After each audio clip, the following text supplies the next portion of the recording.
We're joined now by Joel Klatt. Here we go. Can't wait. Yeah. Championship weekend. After all the games this weekend, which teams will make the playoff? So, I mean, first of all, I don't think I can remember a championship weekend with this many impactful games. Remember, it's always been like, hey, Clemson's going to take whoever and take them behind the woodshed in the ACC, and Florida is really no match for Bama in the SEC. Every one of these champ games is a really good game, and you could somewhat, obviously, outside of the Pac-12, categorize it as a potential play-in game. Even in the Big 12 with TCU at 11, I think that there's an argument for TCU. So when you start to look at, like, who do you think is going to win these games? How is this going to all shake out? I think Clemson wins the ACC. Miami was kind of outed. Sorry, Joy, but they were outed in that loss to Pittsburgh. They're just not quite there. They're a great team next year, maybe the year after. And by the way, to your credit, you said this earlier in the year. Go ahead. I did say that earlier. But they are a great story. They are a great story. They still got one more game. Okay, go ahead. They played incredible in those emotional environments. I just don't think they're good enough to beat Clemson. I think Clemson's going to win that game and go to the playoff. In the SEC, that is a virtual win and in. I think Georgia is going to beat Auburn. I know a lot of people will think I'm crazy for that pick, but there's so many emotional highs for Auburn right now. Kerryon Johnson doesn't look like he's going to be healthy enough to be effective. I just can't see him playing, but go ahead. I can't see him playing either. He had both shoulders hurt. To me, Georgia is the one that gets to go back to the drawing board and fix all those things that happened in the first game, and now they're going to come out there and play in that rematch. I favor Georgia in that one. So that leaves. And as you say, it is in Georgia, even though it's 50-50. Exactly. So I like Georgia. It gives us Clemson, Georgia. I think OU beats TCU. That quarterback and that offense is unbelievable. I think they're the best team in the country. Oklahoma is. I think they're going to beat TCU. I don't care all this talk about Mayfield and throwing a ball at Nick Orr and so on and so on. I mean, there's a lot of talk right now. That's the last thing you want to do against Baker Mayfield because he's going to make them pay. I think they're going to win that game, which brings us then to that fourth spot. You already know we'll get it. Where things get interesting. Because this committee desperately wants to give this spot to Alabama. They go get it. They desperately want to give this spot to Alabama. Now, all they got to do to get Alabama out of the playoff is Wisconsin win. Yep. Wisconsin win, and they're in. They're in the top four. They're undefeated. They beat Ohio State. They're going to go into the playoff. Now, if Ohio State wins, we get to debate Urban Saban, Ohio State, Alabama. I mean, is there a better debate right now in college football than these two programs, and in particular with Ohio State getting in with one loss as a non-champ last year? Here's the thing. They desperately want to create a spot for Alabama, but it's not there. If they do it, it would be fraudulent, kind of like including Fresno State in the top 25 so that they have 3 wins against top 25 teams. Was it fraudulent last year when Ohio State got in? Not quite, because remember, Ohio State had 3 wins that were better than any of Alabama's this year. They beat Oklahoma, which was the Big 12 champion. They beat Nebraska, which was a ranked team. They beat Wisconsin on the road in overtime. And they beat Michigan. Remember, Michigan was a top 3 team when they beat Michigan. Plus, their strength of schedule is in the top 10. Alabama's not even near that. In fact, Alabama's, if you want to compare them to Ohio State, it's much more the 2015 version of Ohio State with Zeke Elliott. Coming off of a national championship, that team had the 1 loss to Michigan State, but they had 5 wins against 500 teams or above, and their only win against a real quality opponent was Michigan, which had 9 wins at the time going on their 10th. That's very similar to what Alabama is this year.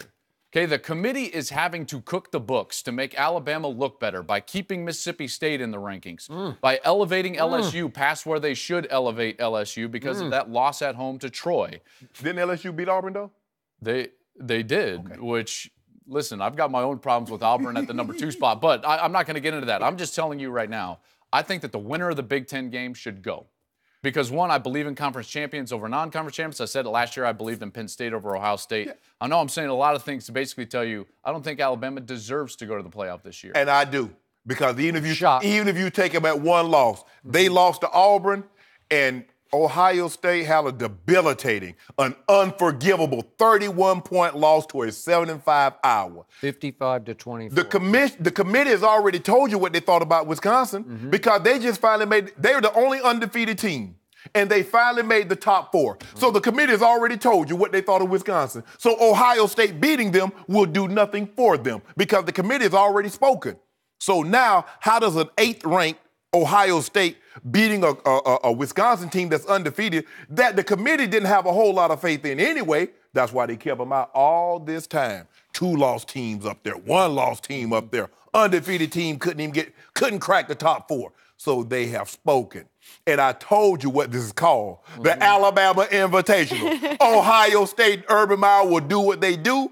They will beat Wisconsin, and old St. Nick, get your gear ready, bro, because we go into another one. Really? Yeah, the Alabama Invitational is alive and well. What did your eye test tell you as you watched the Iron Bowl last Saturday? Who was the better team? Auburn. Like when it was even close. You got solidly whipped.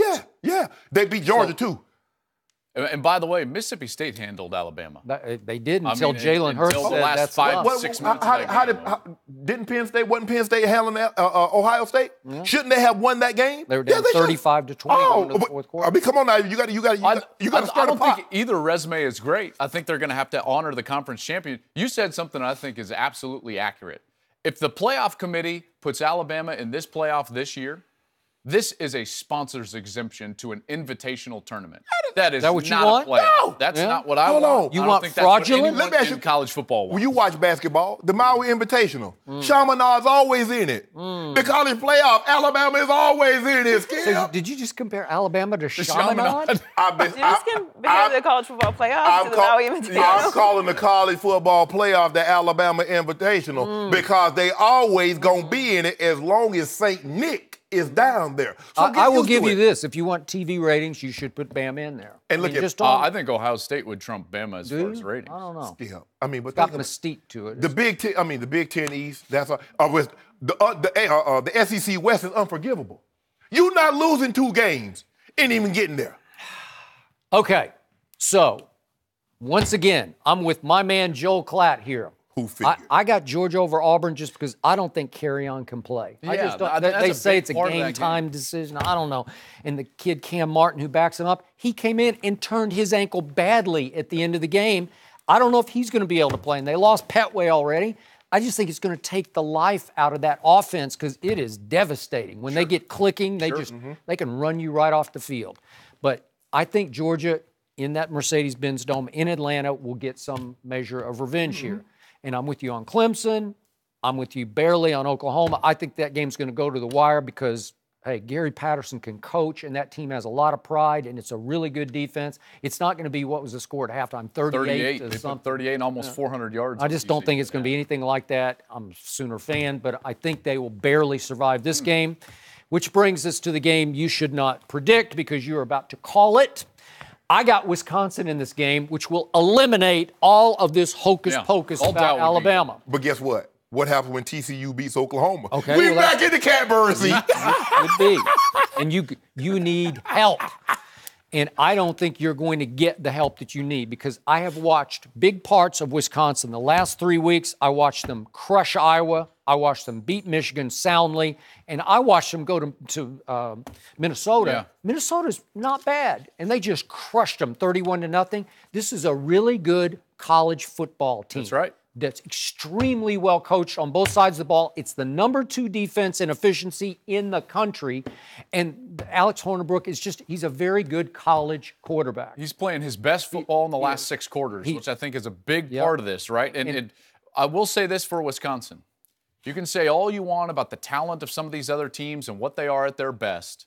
No team in America has been as consistent week in and week out as the Wisconsin Badgers. Yeah. And I think that needs to be rewarded. The fact that Auburn is number 2, to me, it's just prisoner of the moment. I get it. Those 13 people in that committee, they saw those 2 wins and they threw them up there. Wisconsin is the most consistent football team in America, and they've proven that time and time again. And Jonathan Taylor can flat out run the rock. Has any team ever beaten 2 number 1s in the same season?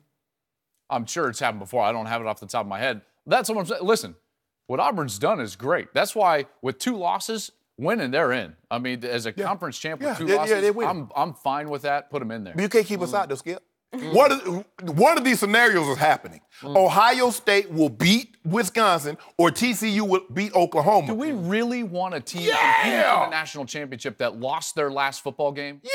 Because I remember when that happened last, and that was 2001, when Nebraska got crushed by Colorado and still played Miami. But they weren't supposed to be there. They were overmatched. You know why they weren't supposed to be there? Because they lost their last game. They're not even a division winner. And I have been consistent on this. I argued that Penn State should have gone last year over Ohio State, because I believe that we need to reward conference champions over these teams. Alabama would have the worst strength of schedule to make it into the playoff of any team so far in the playoff era, and they wouldn't even be a conference champ or a division champ. Okay, so I thought if Ohio State does win its conference championship, isn't that a top criterion in the? No, it is. The jump 4 spots. It is. They say when your resumes are similar, that is a huge tiebreaker, that conference champion. And I will tell you this right now. If Ohio State were to beat the most consistent team in the country, Wisconsin, Ohio State's resume would look a little better than Alabama's, and they would be a conference champ. Alabama, again, if Alabama goes, it is a straight gift. It's a gift. Because their resume is way too thin. Gifts? I'm not going to turn down gifts. And they wouldn't turn down gifts either. But I'm just saying it would not be good for college football. It'd be great. Last quick question. Gut feeling. Will J.T. Barrett play or not? He couldn't finish the game, obviously, and the kid, Dwayne Haskins, was really good. Haskins was great. Yeah. So here's my gut feeling on this, and I'm going to talk to Urban Meyer here in about 1 hour. When Urban Meyer on Mondays goes into his press conference and says a player is probable, high likelihood that he's going to play. You know, regardless of position, you go back through his history, those players generally see the field. Now, I will say this, and this is just a hunch. Like I said, I haven't talked to anybody yet. I would not put it past him to have both of those guys in the game plan, because you saw how different that game plan was with Haskins in there versus J.T. Barrett. You would get the best of both worlds. I've always said 2 quarterback systems are fine as long as the 2 guys are different. If you got the same guy going out there and trying to do the same thing. You better go with Haskins, because this could be a Cordell Jones situation all over again. Because remember, he can throw it, man. Cordell Jones was the quarterback, not J.T. Barrett. And you talk about that 2001 Miami team, they just had 13 first-rounders on that team. Oh, they were so good. That might be the greatest college team. Well, they should have at least had to play either Colorado, who beat Nebraska, or the Oregon team, quarterbacked by Joey Harrington, that only had 1 loss and was a Pac-10 champ at the time. Ain't Nick, sorry. Sponsors exemption. You want to put some due on that? No. Would it be anything more than a sponsor's exemption? No, we don't take handouts. We earned our way to the final. This would not be earned. This would be a handout. If Bama goes to the playoff, it is the handout of all handouts. Then it is. It's the Bama invitation. Yeah! Thanks for watching. Subscribe here to get the latest from the show. Be sure to check out more of the best clips from Undisputed, or go watch a few segments from the newest show on FS1, First Things First, with Chris Carter and Nick Wright.